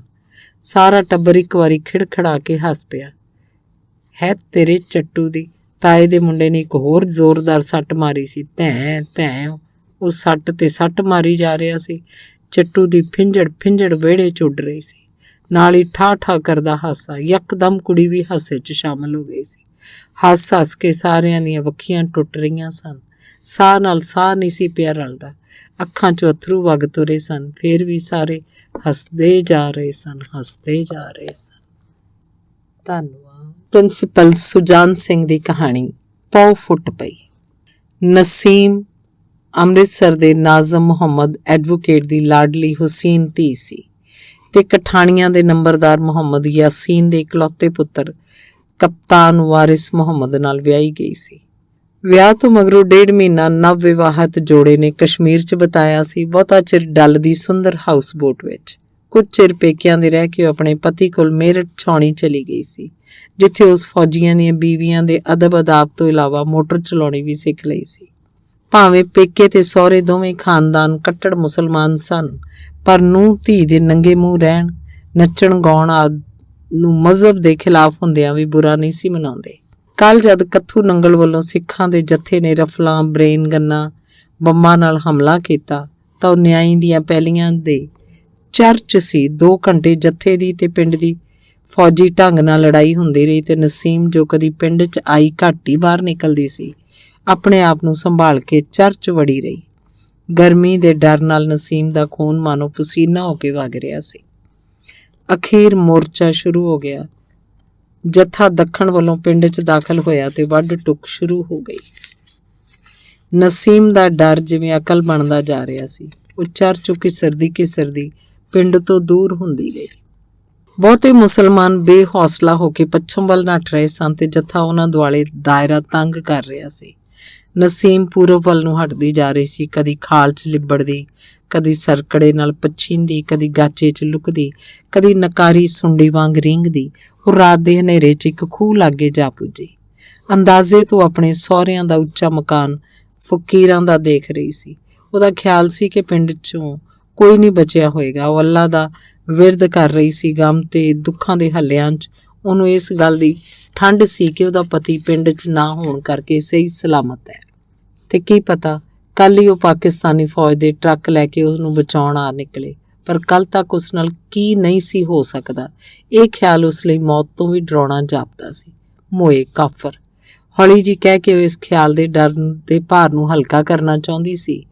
ਉਹਦਾ ਸਹੁਰਾ ਖਤਮ, ਉਹਦੀ ਬੁੱਢੀ ਸੱਸ ਖਤਮ, ਕੌਣ ਸੀ ਜੋ ਅੱਗ ਦੇ ਤੂਫਾਨ 'ਚੋਂ ਬਚ ਕੇ ਨਿਕਲ ਸਕਦਾ? ਪਰ ਆਖਰ ਉਹ ਵੀ ਤਾਂ ਬਚ ਨਿਕਲੀ ਸੀ। ਹੋਰ ਕਿੰਨਾ ਚਿਰ ਬਚੀ ਰਹੇ, ਇਹਦਾ ਉਹਨੂੰ ਕੁਝ ਪਤਾ ਨਹੀਂ ਸੀ। ਉਹ ਆਪਣੀ ਜਾਨ ਬਚਾਉਂਦੀ ਸਿੱਖਾਂ ਹਿੰਦੂਆਂ ਦੇ ਪਿੰਡ ਮੋਹਨਪੁਰੇ ਵੱਲ ਹਟ ਰਹੀ ਸੀ। ਭਾਦੋਂ ਦੇ ਛੜਾਕਿਆਂ ਮਗਰੋਂ ਜੇ ਕਿਤੇ ਸੂਰਜ ਅੱਧਾ ਘੰਟਾ ਵੀ ਲਿਸ਼ਕ ਜਾਏ ਤਾਂ ਜਿਹੜਾ ਤਵਾੜ ਲੱਗਦਾ ਹੈ, ਉਹਦੀ ਕੁਝ ਨਾ ਪੁੱਛੋ। ਇਸ ਹੁੱਸੜ ਵਿੱਚ ਤਾਂ ਹੰਡੇ ਬੀਤੇ ਕਰੜੇ ਕਿਸਾਨ ਵੀ ਦਿਲ ਛੱਡ ਜਾਂਦੇ ਨੇ। ਕੱਲ੍ਹ ਦੇ ਛੜਾਕੇ ਚੰਗੀ ਭੌਂ ਭਿੱਜ ਕਰ ਗਏ ਸਨ ਤੇ ਇਹੋ ਜਿਹੇ ਹੁੱਸੜ 'ਚੋਂ ਉਹਨੂੰ ਝੋਨੇ ਦੇ ਡੂੰਘੇ ਪਾਣੀ ਨਾਲ ਅੱਧ ਭਰੇ ਖੇਤਾਂ ਲਾਗਿਓਂ ਲੰਘਣਾ ਪੈ ਰਿਹਾ ਸੀ। ਚਾਨਚੱਕ ਉਹਨੂੰ ਬਹੁਤ ਸਾਰੇ ਪੈਰਾਂ ਦਾ ਖੜਾਕ ਤੇ ਵੱਟ ਦੇ ਦੁਪਾਸੜ ਉੱਗੇ ਸੰਘਣੇ ਗਾਚੇ 'ਚੋਂ ਕਈ ਸਰੀਰਾਂ ਦੇ ਖੈਸਰਨ ਦੀ ਆਵਾਜ਼ ਆਈ। ਗਾਚਾ ਢੇਰ ਪਿੱਛੇ ਰਹਿ ਗਿਆ ਸੀ ਤੇ ਚਰ ਤੇ ਗੁਆਰਾ ਕਾਫੀ ਦੂਰ ਸਨ। ਇਹ ਤੋਂ ਪਹਿਲਾਂ ਕਿ ਉਹ ਲੋਕ ਇੱਥੇ ਆਉਣ ਤੇ ਉਹਨੂੰ ਦੇਖ ਕੇ ਲੁੱਟ ਦੇ ਮਾਲ 'ਚ ਉਹਨੂੰ ਮਾਲ ਢਾਂਡੇ ਵਾਂਗ ਰਲਾ ਦੇਣ, ਉਹ ਛੋਪਲੀ ਜੀ ਤਵਾੜ ਛੱਡਦੇ ਪਾਣੀ 'ਚ ਉਤਰ ਕੇ ਲੇਟ ਗਈ। ਝੋਨਾ ਹਲੇ ਸੰਘਣਾ ਨਹੀਂ ਸੀ ਹੋਇਆ, ਪਰ ਰਾਤ ਦੇ ਹਨੇਰੇ ਨੇ ਉਹਨੂੰ ਸੰਘਣਾ ਬਣਾ ਕੇ ਨਸੀਮ ਦਾ ਸਹਾਇਕ ਬਣਾ ਦਿੱਤਾ। ਕਾਫੀ ਚਿਰ ਲੁਟੇਰੇ ਲਾਗਿਓਂ ਦੀ ਲੰਘਦੇ ਰਹੇ ਤੇ ਝੋਨੇ ਦੇ ਮੁੱਢਾਂ ਵਿਚਲੇ ਚਿੱਕੜ 'ਚੋਂ ਉਹਦੇ ਸਰੀਰ ਦੇ ਭਾਰ ਨਾਲ ਬੁਲਬੁਲੇ ਉੱਠ ਕੇ ਉਹਦੇ ਲਾਗੇ ਪਾਟਦੇ ਰਹੇ। ਤਵਾੜ ਦੇ ਹਵਾੜ ਨੇ ਨਸੀਮ ਵਰਗੀ ਛੋਰੀ ਨੂੰ ਨੀਮ ਬੇਹੋਸ਼ ਕਰ ਦਿੱਤਾ ਸੀ, ਪਰ ਮੌਤ ਤੇ ਉਸ ਤੋਂ ਵੀ ਵੱਧ ਉਧਾਲੇ ਤੇ ਖੂਨੀ ਬੇਪਤੀ ਤੋਂ ਬਚ ਨਿਕਲਣ ਦੇ ਖਿਆਲ ਨੇ ਉਹਨੂੰ ਪੂਰੀ ਤਰ੍ਹਾਂ ਬੇਹੋਸ਼ ਨਾ ਹੋਣ ਦਿੱਤਾ। ਆਖਰ ਲੁਟੇਰਿਆਂ ਦਾ ਜਲੂਸ ਮੁੱਕਾ। ਨਸੀਮ ਨੇ ਸੰਘਣੇ ਹਨੇਰੇ ਵਿੱਚੋਂ ਵੀ ਆਪਣੇ ਪਿੰਡ ਦਿਆਂ ਜਵਾਨਾਂ ਤੇ ਕੁੜੀਆਂ ਨੂੰ ਨੇਜ਼ੀਆਂ ਅੱਗੇ ਲਾ ਕੇ ਹੱਕੇ ਜਾਂਦਿਆਂ ਵੇਖ ਹੀ ਲਿਆ ਸੀ। ਉਹ ਇਸ ਥਾਂ ਤੋਂ ਇੱਕ ਪਾਸੇ ਹਟ ਗਈ। ਮਲਿਆਂ ਤੇ ਕੰਡਿਆਂ ਚੜ ਕੇ ਉਹਦੀ ਰੇਸ਼ਮੀ ਸਲਵਾਰ ਦੀਆਂ ਲੀਰਾਂ ਲੱਥ ਗਈਆਂ। ਆਖਰ ਉਹ ਇੱਕ ਦੋਹਟੇ ਤੇ ਪੁੱਜੀ, ਜਿਸ ਤੇ ਉਹ ਆਪ ਤਾਂ ਕਦੀ ਨਹੀਂ ਆਈ, ਪਰ ਜਿਹਦੇ ਬਾਰੇ ਉਹਨੇ ਸੁਣਿਆ ਸੀ ਕਿ ਉਹ ਪਿੰਡ ਦੀ ਹੱਦ ਤੇ ਹੈ। ਉਹਨੇ ਸੁਣਿਆ ਹੋਇਆ ਸੀ ਕਿ ਉਹਨਾਂ ਖੇਤਾਂ 'ਚ ਇੱਕ ਖੜੱਪਾ ਰਹਿੰਦਾ ਜੋ ਕਈ ਵਾਰ ਮਗਰ ਵੀ ਪੈ ਜਾਂਦਾ। ਲੁਟੇਰੇ ਉਸ ਪਾਸੇ ਵੱਲ ਨਹੀਂ ਸਨ ਆ ਰਹੇ। ਜ਼ਹਿਰੀਲੇ ਖੜੱਪੇ ਦੀ ਜੂਹ ਨੂੰ ਉਸ ਆਪਣਾ ਰੱਖਿਆ ਸਥਲ ਸਮਝਿਆ। ਉਹ ਡਰਦੀ ਮਾਰੀ ਉੱਥੋਂ ਹਟੀ ਨਾ। ਖੂਹ ਤੋਂ ਜ਼ਰਾ ਕੁ ਹਟਵੇਂ ਇੱਕ ਪੱਠਿਆਂ ਦੇ ਟੱਕ ਦੀ ਆੜ 'ਚੋਂ ਨਿਸ਼ਚਿੰਤ ਲੰਮੀ ਪੈ ਗਈ। ਉਹਦੇ ਸਰੀਰ ਨਾਲ ਉਹਦੇ ਚਿੱਕੜ ਲਿਬੜੇ ਕੱਪੜੇ ਚੰਬੜੇ ਸਨ। ਉਹ ਸਿਰ ਹੇਠਾਂ ਬਾਂਹ ਦੇ ਕੇ ਸਿਤਾਰਿਆਂ ਵੱਲ ਵੇਖ ਰਹੀ ਸੀ, ਜਿਨ੍ਹਾਂ ਨੂੰ ਕਦੀ-ਕਦੀ ਹਨੇਰੇ ਬੱਦਲਾਂ ਦੇ ਟੁਕੜੇ ਕੱਜ ਲੈਂਦੇ ਸਨ। ਉਹਨਾਂ ਦੇ ਲੰਘ ਜਾਣ ਮਗਰੋਂ ਇਉਂ ਪ੍ਰਤੀਤ ਹੁੰਦਾ ਸੀ ਕਿ ਉਹ ਵਧੇਰੀ ਸ਼ਾਨ ਨਾਲ ਚਮਕ ਪਏ ਹਨ। ਆਪਣੀ ਕਿਸਮਤ ਦੇ ਸਿਤਾਰੇ ਤੇ ਵੀ ਦੁੱਖਾਂ ਤੇ ਗਮਾਂ ਦੇ ਅਸਥਾਈ ਬੱਦਲ ਛਾਏ ਵੇਖਣ ਲੱਗੀ। ਖੜੱਪੇ ਦਾ ਖਿਆਲ ਆਉਂਦਿਆਂ ਉਹਨੂੰ ਰਹਿ ਕੇ ਆਉਂਦਾ, ਪਰ ਉਹਨੂੰ ਭੈ ਭੀਤ ਕਰਨ ਦੀ ਥਾਂ ਦ੍ਰਿੜ ਬਣ ਜਾਂਦਾ। ਟਿੱਡੀਆਂ ਦੀ ਆਵਾਜ਼ 'ਚੋਂ ਕਈ ਵਾਰ ਸੱਪ ਦੀ ਟਿਚਕਾਰੀ ਵੀ ਨਿਖੇੜਦੀ, ਪਰ ਕੋਈ ਸੱਪ ਉਹਦੇ ਕੋਲ ਨਾ ਆਉਂਦਾ। ਕਈ ਵਾਰ ਘਾਹ ਤੇ ਟਿੱਡੇ ਟਪੂਸੀ ਮਾਰ ਕੇ ਉਹਦੀਆਂ ਕੋਮਲ ਗੱਲਾਂ ਨਾਲ ਟਕਰਾਉਂਦੇ। ਉਹ ਆਪਣੀਆਂ ਮਖਮਲੀ ਉਂਗਲਾਂ ਦੇ ਪੁੱਠੇ ਪੋਟਿਆਂ ਨਾਲ ਉਹਨਾਂ ਨੂੰ ਝਾੜ ਸੁੱਟਦੀ। ਕੀੜਿਆਂ ਮਕੌੜਿਆਂ ਦੀ ਬੇਰਹਿਮੀ ਉਹਨੂੰ ਚੇਤਨ ਮਨੁੱਖ ਦੀ ਨਿਰਦੈਤਾ ਤੇ ਭੈੜੀ ਨਹੀਂ ਸੀ ਜਾਪਦੀ। ਉਹਨੂੰ ਸ਼ੇਕਸਪੀਅਰ ਦਾ ਉਹ ਗੀਤ ਯਾਦ ਆਇਆ ਜੋ ਉਹਨੇ ਐਜ਼ ਯੂ ਲਾਈਕ ਇਟ ਵਿੱਚ ਡਿਊਕ ਦੇ ਮੂੰਹੋਂ ਗਵਾਇਆ। ਵਗ ਸਿਆਲ ਦਿਆ ਠੱਕਿਆ, ਤੂੰ ਓਨਾ ਨਿਰਦੈ ਨਹੀਂ ਹੈ। ਤੇ ਅੱਗੇ ਉਹਨੇ ਜੋੜਿਆ, ਜਿੰਨਾ ਮਜ਼ਹਬ ਦਾ ਕੱਟੜ ਵਿਸ਼ਵਾਸੀ। ਉਹ ਅੱਜ ਆਪਣੀ ਲੀਗੀ ਕੱਟੜ ਪਾਲਿਸੀ ਤੋਂ ਹੇਠਾਂ ਉੱਤਰ ਜਾਂ ਸ਼ਾਇਦ ਉੱਪਰ ਉੱਠ ਕੇ ਸੋਚ ਰਹੀ ਸੀ। ਸੋਚਦਿਆਂ ਸੌਂ ਗਈ। ਕਹਿੰਦੇ ਨੇ ਨੀਂਦ ਤੇ ਸੂਲੀ ਤੇ ਵੀ ਆ ਜਾਂਦੀ ਏ। ਜੀਵਨ ਰੱਖਿਆ ਲਈ ਤਨ ਮਨ ਦੀਆਂ ਸਾਰੀਆਂ ਸ਼ਕਤੀਆਂ ਖਰਚ ਕੇ ਕੀਤੇ ਉਹਦੇ ਉਤਸ਼ਾਹੀ ਉਦਮ ਨੇ ਉਹਨੂੰ ਵੱਢ ਤੇ ਖੁੰਘਾਂ ਤੇ ਵੀ ਘੂਕ ਸੁਆ ਦਿੱਤਾ। ਉਹ ਦਿਨ ਚੜ੍ਹੇ ਤੱਕ ਸੁੱਤੀ ਰਹੀ। ਅੱਬੜਵਾਈ ਰੌਲਾ ਪਾਉਂਦੀ ਉੱਠੀ, ਇਹ ਜ਼ੁਲਮ ਨਾ ਕਰਿਓ, ਮੈਂ ਮਾਂ ਬਣਨ ਵਾਲੀ ਹਾਂ। ਉਹਨੇ ਦੇਖਿਆ ਦਿਨ ਚੜ੍ਹ ਆਇਆ ਸੀ। ਇੱਥੋਂ ਤੱਕ ਕਿ ਸੂਰਜ ਦੀਆਂ ਕਿਰਨਾਂ ਉਹਦੇ ਮੂੰਹ ਤੇ ਪਈ ਤਰੇਲ ਨੂੰ ਸੁਕਾ ਗਈਆਂ ਸਨ। ਭਾਵੇਂ ਉਹਦੇ ਸਰੀਰ ਨਾਲ ਲੱਗੇ ਚੀਥੜੇ ਹਾਲੇ ਵੀ ਸਿੱਲੇ ਸਨ। ਉਹਨੇ ਉੱਠਣ ਦਾ ਯਤਨ ਕੀਤਾ, ਪਰ ਉਹ ਤੋਂ ਉੱਠਿਆ ਨਾ ਗਿਆ। ਉਹਨੂੰ ਇਸ ਤਰ੍ਹਾਂ ਜਾਪਿਆ ਜਿਸ ਤਰ੍ਹਾਂ ਖੜੱਪਾ ਉਹਦਾ ਸਾਹ ਸੱਤ ਪੀ ਗਿਆ। ਉਸ ਵਿਚਾਰੀ ਨੂੰ ਕੀ ਪਤਾ ਕਿ ਧਰਮ ਵਾਂਗ ਖੁਸ਼ਨੁਮਾ ਸਣ ਦੇ ਬਸੰਤੀ ਗੁੱਛੇਦਾਰ ਫੁੱਲਾਂ ਵਾਲੇ ਹਰੇਕ ਚਾਹ ਬੂਟਿਆਂ ਦੀ ਵਾੜ ਨੇ ਜੋ ਨਾਲ ਦੀ ਪੈਲੀ ਦੇ ਦੁਆਲੇ ਉੱਗੇ ਸਨ, ਉਹਦੇ ਨੈਣ ਪ੍ਰਾਣ ਜਕੜ ਲਏ ਸਨ। ਆਖਰ ਉਹ ਆਪਣੇ ਸਾਰੇ ਸਰੀਰ ਤੇ ਮਨ ਤੇ ਬਲ ਨੂੰ ਸਰੀਰ 'ਚ ਕੇਂਦਰਿਤ ਕਰਕੇ ਉੱਠੀ ਤੇ ਆਪਣਾ ਆਪ ਨੂੰ ਬਹੁਤ ਖਤਰੇ 'ਚ ਸਮਝ ਕੇ ਚਰਚ ਜਾ ਵੜੀ। ਲੋਕੀ ਦਿਨ ਦੇ ਚਾਨਣ 'ਚ ਲੁੱਟ ਦਾ ਮਾਲ ਲੈ ਕੇ ਥੋੜ੍ਹੀ ਕੁ ਵਿੱਥ ਤੋਂ ਲੰਘ ਰਹੇ ਸਨ, ਹਿੰਦੂ ਵੀ ਸਿੱਖ ਵੀ। 2-3 ਬੰਦੇ ਕੁਰਾਏ ਪੈ ਕੇ ਉਸ ਖੇਤ ਦੇ ਲਾਗਿਓਂ ਵੀ ਲੰਘੇ। ਇੱਕ ਕਹਿ ਰਿਹਾ ਸੀ, ਰਾਤੀ ਮੁਸਲਿਆਂ ਦੀਆਂ ਪੈਲੀਆਂ ਨੂੰ ਹੱਥ ਲਾ ਦਿਓ ਤੇ ਪੱਠੇ ਵੱਢ ਕੇ ਲੈ ਚੱਲੋ। ਦੂਜੇ ਨੇ ਕਿਹਾ, ਹਾਲਾਂ ਤੇ ਮਾਲ ਦੀ ਲੁੱਟ ਬਥੇਰੀ ਹੈ, ਕਈ ਪਿੰਡ ਹਾਲੇ ਮੁਸਲਿਆਂ ਦੇ ਮਾਰਨ ਵਾਲੇ ਨੇ ਤੇ ਜਨਾਨੀ ਤੇ ਸਾਡੇ ਹੱਥ ਆਈ ਨਹੀਂ ਮੱਖ ਕੋਈ। ਤੀਜੇ ਕਿਹਾ, ਮਾਈ ਮੁਸਲਿਆਂ ਕਈ ਤੇ ਨਿਰਾ ਪਰਸਤਾਨ ਹੀ ਨੇ। ਪਹਿਲਾ ਬੋਲਿਆ, ਮੱਝਾਂ ਸਿਆ ਤੂੰ ਚੰਗਾ ਵੈਲੀ, ਪੱਠਾ ਦੱਥਾ ਵੀ ਨਹੀਂ ਉਹ ਛੱਡਣਾ, ਅਸੀਂ ਤੇ ਇਹਨਾਂ ਦੀਆਂ ਫਸਲਾਂ ਵੀ 4 ਛੱਡਣੀਆਂ ਨੇ। ਵਾਹਿਗੁਰੂ ਨੇ ਮੌਕਾ ਬਣਾਇਆ ਗੁਰੂ ਦੇ ਪੁੱਤਾਂ ਨੂੰ ਬਦਲਾ ਲੈਣ ਦਾ। ਨਸੀਮ ਨੇ ਫਨੀਅਰ ਸੱਪ ਵਾਲੇ ਖੇਤ ਵੀ ਖਤਰੇ ਤੋਂ ਖਾਲੀ ਨਾ ਸਮਝੇ। ਉਹ ਸੋਚਿਆ ਕਿਤੇ ਦਿਨ ਵੇਲੇ ਹੀ ਕੋਈ ਮੇਰੇ ਵਾਲੇ ਖੱਤੇ ਦਾਤਰੀ ਨਾ ਪਾ ਦੇ। ਆਲੇ ਦੁਆਲੇ ਦੇਖਿਆ, ਖੂਹ ਤੇ ਲਾਗੇ 2 ਮੂਸਲ ਸਨ। ਇੱਕ ਨੂੰ ਹੱਥ ਲੱਗਾ ਹੋਇਆ ਸੀ ਤੇ ਹੇਠਾਂ ਗੋਲ ਮਘੋਰਾ ਸੀ। ਆਲੇ ਦੁਆਲੇ ਕੋਈ ਨਾ ਦੇਖ ਕੇ ਉਹ ਜੀ ਭਿਆਣੀ ਮੂਸਲ ਵਿੱਚ ਜਾ ਵੜੀ। ਇਹ ਉਹਨੇ ਇੱਕ ਬੜੀ ਭਾਰੀ ਗਲਤੀ ਕੀਤੀ, ਪਰ ਇਹ ਨਾ ਕਰਦੀ ਤੇ ਕੀ ਕਰਦੀ। ਸਾਰਾ ਦਿਨ ਲੋਕ ਲੁੱਟ ਦੇ ਮਾਲ ਦੀ ਰਹਿੰਦ ਖੂੰਦ ਢੋਂਦੇ ਰਹੇ। ਉਸ ਲਈ ਬਾਹਰ ਨਿਕਲਣਾ ਅਸੰਭਵ ਹੋ ਗਿਆ। ਹਵਾ ਰੁਕੀ ਸੀ। ਹੁੱਸੜ ਨੇ ਮੂਸਲ ਨੂੰ ਲੋਹਾ ਢਾਲਣ ਵਾਲੀ ਭੱਠੀ ਬਣਾ ਦਿੱਤਾ। ਨਸੀਮ ਨੂੰ ਮਾਲੂਮ ਹੁੰਦਾ ਸੀ ਕਿ ਉਹਦਾ ਸਰੀਰ ਮੋਮ ਦਾ ਹੈ ਤੇ ਹੌਲੀ-ਹੌਲੀ ਪੰਘਰ ਕੇ ਘਟ ਰਿਹਾ, ਪਰ ਉਹ ਰਾਤ ਦੇ ਸੁਪਨੇ ਨੂੰ ਜਾਗਰਤ ਜੀਵਨ 'ਚ ਯਾਦ ਦੇ ਪਰਦੇ ਤੇ ਸਾਕਾਰ ਕਰਕੇ ਦੇਖਣ ਲਈ ਮਜਬੂਰ ਸੀ। ਇੱਕ ਅਜੀਬ ਅਨਹੋਣਾ ਨਜ਼ਾਰਾ ਸੀ। ਧਰਤੀ ਤੇ ਵਿਸ਼ਾਲ ਪੱਧਰ ਮੈਦਾਨ ਦੇ ਵਿਚਕਾਰ ਇੱਕ ਲੀਕ ਵਹੀ ਸੀ। ਲੀਕ ਦੇ ਪੱਛਮ ਵੱਲ ਲਿਖਿਆ ਸੀ ਪਾਕਿਸਤਾਨ ਤੇ ਪੂਰਬ ਵੱਲ ਸੀ ਹਿੰਦੁਸਤਾਨ। ਉਹ ਹਿੰਦੁਸਤਾਨ ਵਿੱਚ ਸੀ। ਪਾਕਿਸਤਾਨ ਵਿੱਚ ਹਿੰਦੂ ਸਿੱਖ ਔਰਤਾਂ ਤੇ ਬੱਚੀਆਂ ਦੀਆਂ ਭੇਡਾਂ ਵਾਂਗ ਬੋਲੀਆਂ ਦਿੱਤੀਆਂ ਜਾ ਰਹੀਆਂ ਸਨ ਤੇ ਖਰੀਦਦਾਰ ਉਹਨਾਂ ਨੂੰ ਚੰਗੀ ਤਰ੍ਹਾਂ ਟੋ ਕੇ ਦੇਖ ਰਹੇ ਸਨ। ਹਿੰਦੁਸਤਾਨ 'ਚ ਔਰਤਾਂ ਤੇ ਬੱਚੀਆਂ ਨੂੰ ਨੰਗੀਆਂ ਕਰਕੇ ਤਿੱਖੀਆਂ ਬਰਛਿਆਂ ਦੇ ਜ਼ੋਰ ਸ਼ਰੇ ਬਾਜ਼ਾਰ ਨਚਾਇਆ ਜਾ ਰਿਹਾ ਸੀ। ਕਿੱਡਾ ਖੌਫਨਾਕ ਸੀ ਇਹ ਨਾਚ। ਲੋਕ ਹੱਸ ਰਹੇ ਸਨ। ਪਾਕਿਸਤਾਨ 'ਚ ਗੱਡੀਆਂ 'ਚ ਪਿਆਸੇ ਹਿੰਦੂ ਸਿੱਖਾਂ ਨੂੰ ਪੀਣ ਲਈ ਪਾਣੀ ਵੀ ਨਹੀਂ ਮਿਲ ਸਕਦਾ। ਹਿੰਦੁਸਤਾਨ 'ਚ ਮੁਸਲਿਮ ਮਾਵਾਂ ਬੱਚਿਆਂ ਨੂੰ ਜਿੰਦਾ ਰੱਖਣ ਲਈ ਆਪਣੇ ਸਰੀਰ ਦਾ ਹੀ ਗੰਦਾ ਪਾਣੀ ਆਪਣੇ ਬੱਚਿਆਂ ਦੇ ਮੂੰਹ 'ਚ ਪਾ ਰਹੀਆਂ ਸਨ। ਪਾਕਿਸਤਾਨ 'ਚ ਹਿੰਦੂ ਸਿੱਖ ਬੱਚੇ ਨੇਜ਼ਿਆਂ 'ਚ ਪਰੋ ਕੇ ਮਾਵਾਂ ਨੂੰ ਪਿੱਛੇ ਲਾ ਕੇ ਜਲੂਸ ਕੱਢੇ ਜਾ ਰਹੇ ਸਨ। ਹਿੰਦੁਸਤਾਨ 'ਚ ਬੱਚਿਆਂ ਸਾਹਮਣੇ ਉਹਨਾਂ ਦੀਆਂ ਜਵਾਨ ਮਾਵਾਂ ਦੀ ਬੇਇੱਜ਼ਤੀ ਕੀਤੀ ਜਾ ਰਹੀ ਸੀ ਤੇ ਹਿੰਦੂ ਸਿੱਖ ਤੀਵੀਆਂ ਹੀ ਵੇਖ ਕੇ ਇੱਕ ਜ਼ਾਲਮ ਖੁਸ਼ੀ ਦਾ ਵਹਿਸ਼ੀ ਹਾਸਾ ਹੱਸ ਰਹੀਆਂ ਸਨ। ਸੁਪਨੇ 'ਚ ਡਿੱਠੇ ਨਜ਼ਾਰੇ ਇੰਨੇ ਖੂਨ ਭਰੇ ਤੇ ਗੰਦ ਨਾਲ ਲਿਬੜੇ ਸਨ। ਕਾਊਬਾਏ ਤੇ ਡਕੈਤੀ ਦੀਆਂ ਫਿਲਮਾਂ ਦੀ ਤੇ ਦਿਲ ਪਾੜ ਦੁਖੀ ਕਥਾਵਾਂ ਦੀ ਚਾਹਵਾਨ ਹੋਣ ਦੇ ਬਾਵਜੂਦ ਹੁਣ ਉਹਨਾਂ ਦੇ ਸੁਪਨੇ ਤੇ ਨਜ਼ਾਰਿਆਂ ਨੂੰ ਜਾਗਰਤ ਕਲਪਨਾ ਦੇ ਸਾਹਮਣੇ ਵੇਖਣ ਦਾ ਹਿਆ ਨਸੀਮ ਨਹੀਂ ਸੀ ਕਰਦੀ। ਪਰ ਇਹ ਤੇ ਇਹਨਾਂ ਤੋਂ ਵੀ ਭਿਆਨਕ ਤੇ ਦਿਲ ਹਿਲਾਊ ਘਟਨਾਵਾਂ ਆਮ ਘਟਨਾਵਾਂ ਵਾਂਗ ਹਿੰਦੁਸਤਾਨ ਤੇ ਪਾਕਿਸਤਾਨ 'ਚ ਜਿੱਦੋ ਜਿੱਦੀ ਹੋ ਰਹੀਆਂ ਸਨ। ਇੱਥੇ ਉਹਦੇ ਸੁਪਨੇ ਨੇ ਟੁੱਟ ਕੇ ਉਹਦਾ ਛੁਟਕਾਰਾ ਕਰ ਦਿੱਤਾ ਸੀ, ਪਰ ਅਸਲ 'ਚ ਉਸ ਮਕਾਰ ਫਰੰਗੀ ਦੀ ਵਾਹੀ ਲੀਕ ਤੇ ਦੁਪਾਸੜ ਕਿਸੇ ਬਾਬੇ ਦੇ ਕਿਸੇ ਪੋਤੀ ਦੀ ਇਹੋ ਜਿਹੀ ਬੇਨਤੀ ਨਹੀਂ ਸੀ ਸੁਣੀ। ਇੱਕ ਪਾਸੇ ਮੁਸਲਮਾਨ ਸਨ, ਦੂਜੇ ਪਾਸੇ ਹਿੰਦੂ ਸਿੱਖ, ਸਾਰੇ ਰੱਬ ਰਹੀਮ ਦਿਆਲੂ ਪਰਮਾਤਮਾ ਤੇ ਵਾਹਿਗੁਰੂ ਦੇ ਪਿਆਰੇ। ਨਸੀਮ ਹੁਣ ਨਾਂ ਦੀ ਨਸੀਮ ਸੀ। ਉਹ ਸੜ ਰਹੀ ਸੀ। ਉਹਦਾ ਗਲਾ ਸੁੱਕ ਗਿਆ। ਉਹਦਾ ਜੀਅ ਕਰਦਾ ਉਹ ਕੁੱਤੇ ਵਾਂਗ ਜੀਭ ਲਮਕਾ ਲਵੇ। ਉਸ ਮੂਸਲ ਦੇ ਅੰਦਰਲੇ ਦੋਜ਼ਖ ਵਿੱਚੋਂ ਬਾਹਰ ਨਿਕਲਣਾ ਚਾਹੁੰਦੀ ਸੀ, ਪਰ ਬਾਹਰ ਵੀ ਤਾਂ ਦੋਜ਼ਖ ਦੀ ਭਾਤ ਦੂਣੀ ਭੜਕ ਰਹੀ ਸੀ। ਜੀਵਨ ਆਸ ਦੇ ਸਹਾਰੇ ਬੜਾ ਪਿਆਰਾ ਹੁੰਦਾ ਹੈ। ਬਾਹਰ ਨਾ ਨਿਕਲਣਾ ਚਾਹੁੰਦਿਆਂ ਵੀ ਉਹਨੂੰ ਬਾਹਰ ਨਿਕਲਣਾ ਹੀ ਪਿਆ। ਉਹਨੂੰ ਇਹ ਮਹਿਸੂਸ ਹੋਇਆ ਘੁੱਪ ਹਨੇਰੀ ਨਰਕ ਦੀ ਖੁੰਦਰ 'ਚ ਫੁੰਕਾਰੇ ਵੱਜ ਰਹੇ ਆ। ਰਾਤੀ ਉਹਨੂੰ ਖੇਤਾਂ 'ਚ ਸੁੱਤਿਆਂ ਕਿਸੇ ਫਨੀਅਰ ਦਾ ਡਰ ਨਹੀਂ ਸੀ ਆਇਆ, ਪਰ ਹੁਣ ਉਹ ਇੰਨੀ ਭੈਭੀਤ ਹੋ ਗਈ ਕਿ ਉਸ ਮਘੋਰੇ 'ਚੋਂ ਨਿਕਲਣਾ ਹੀ ਉਸ ਲਈ ਅਸੰਭਵ ਹੋ ਗਿਆ ਸੀ। ਦਿਨ ਭਰ ਦੀ ਗਰਮੀ ਤੇ ਹੁੱਸੜ ਨੇ ਉਹਦਾ ਲਹੂ ਨਿਚੋੜ ਲਿਆ, ਪਰ ਜੋ ਰਹਿੰਦਾ ਖੂੰਦਾ ਸੀ ਵੀ ਉਹਨੂੰ ਨਾੜਾਂ 'ਚ ਜੰਮ ਗਿਆ ਜਾਪਿਆ। ਉਹ ਬੇਹਿੱਸ ਉੱਥੇ ਹੀ ਪਈ ਰਹੀ। ਆਖਰ ਉਹਨੂੰ ਕੁਝ ਚਿਰ ਮਗਰੋਂ ਫੁੰਕਾਰਿਆਂ ਦੀ ਆਵਾਜ਼ ਆਉਣੀ ਬੰਦ ਹੋਈ। ਉਸ 'ਚ ਵੀ ਜਾਨ ਨਵੇਂ ਸਿਰਿਓਂ ਸਰਕੀ। ਹੌਲੀ ਰੀਂਗ ਕੇ ਮਘੋਰੇ ਦੇ ਪੈਰ ਘਟਦੇ ਚਾਨਣ ਵੱਲ ਵਧਣ ਲੱਗੀ। ਉਹ ਆਪਣਾ ਸਿਰ ਬਾਹਰ ਕੱਢਿਆ ਤੇ ਫਿਰ ਆਪਣਾ ਧੜ ਤੇ ਫਿਰ ਝਾਟੀ। ਉਸ ਆਪਣੀਆਂ ਲੱਤਾਂ ਇਕੱਠੀਆਂ ਕਰਕੇ ਡੱਡੂ ਵਾਂਗ ਟਪੋਸੀ ਲਾਈ ਤੇ ਦੂਰ ਜਾ ਪਈ। ਹੋਸ਼ ਸੰਭਾਲ ਕੇ ਉਸ ਚਾਰੇ ਪਾਸੇ ਵੇਖਿਆ। ਤਰਕਾਲਾਂ ਪੈਣ ਵਾਲੀਆਂ ਸਨ। ਲਾਗੇ ਕੋਈ ਨਹੀਂ ਸੀ। ਖਬਰੇ ਕਿਸੇ ਹੋਰ ਮੋਰਚੇ ਤੇ ਇਕੱਠ ਜੁੜਿਆ ਹੋਵੇ। ਖੂਹ ਦੀਆਂ ਟਿੰਡਾਂ ਚੋ ਕੇ ਸਭ ਖਾਲੀ ਪਈਆਂ ਸਨ। ਨਸੀਮ ਅੰਦਰ ਲੱਗੀ ਤ੍ਰੇਹ ਦੀ ਅੱਗ ਨੂੰ ਬੁਝਾਉਣ ਲਈ ਪਾਣੀ ਲੱਭ ਰਹੀ ਸੀ। ਖੂਹ ਭਾਰਾ ਸੀ, ਉਸ ਕੋਲੋਂ ਗਿੜ ਨਹੀਂ ਸੀ ਸਕਦਾ, ਤੇ ਜੇ ਗਿੜ ਵੀ ਸਕਦਾ ਹੁੰਦਾ ਤਾਂ ਖੜਾਕ ਨਾਲ ਕਿਸੇ ਲੁਟੇਰੇ ਨੂੰ ਉੱਥੇ ਖਿੱਚ ਲਿਆਉਣ ਦੇ ਡਰ ਤੋਂ ਨਾ ਗੇੜਦੀ। ਕੱਚੇ ਔਲੂ 'ਚ ਕੁਝ ਪਾਣੀ ਜਮ੍ਹਾਂ ਸੀ। ਉਹਨੇ ਬੁੱਕ ਭਰ ਭਰ ਕੇ ਪਾਣੀ ਪੀਤਾ ਤੇ ਉਹਨੂੰ ਆਬੇ ਹਯਾਤ, ਜ਼ਿੰਦਗੀ ਨਵੇਂ ਸਿਰਿਓਂ ਦੇਣ ਵਾਲਾ ਪਾਣੀ ਸਮਝਿਆ।